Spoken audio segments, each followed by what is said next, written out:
si Michailu Šovčíkovú, ľudovú hudbu Očovan a aj cimbálovú muziku Grajciar. V dnešnej relácii Zahrajte mi túto hovoríme o významnej časti našej ľudovej kultúry, ktorou sú poverové rozprávania. Predstavy o poverových bytostiach v duchovnom svete našich predkov boli rôznorodé. Viera v tieto bytosti bola vnímaná ako fakt, ktorý potvrdzovala skúsenosť jednotlivcov s niečím nevysvetliteľným. Naši predkovia si zázračné bytosti predstavovali ako osoby, ktoré mali veveričiek sa časom zväčšili.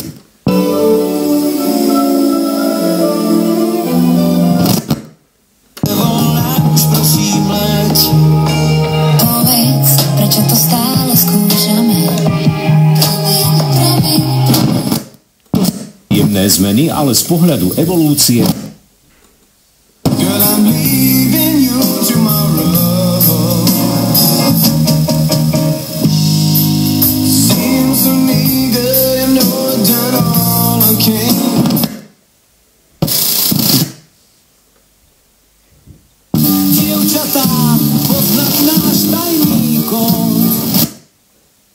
ucha voda tiekla.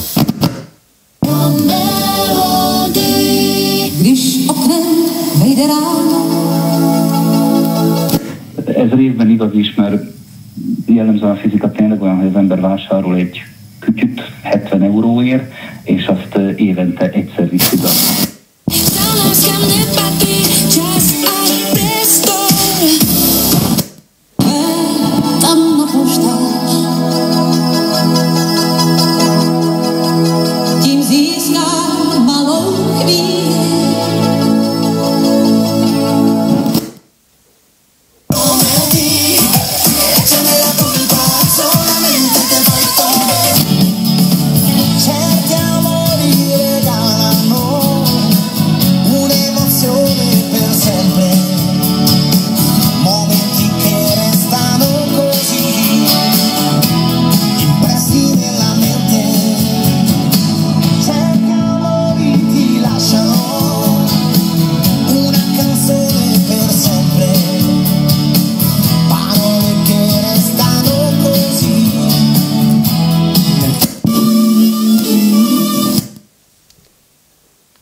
Ja v podstate dostal na narodeniny a bol to pre mňa veľký dar sa stretnúť s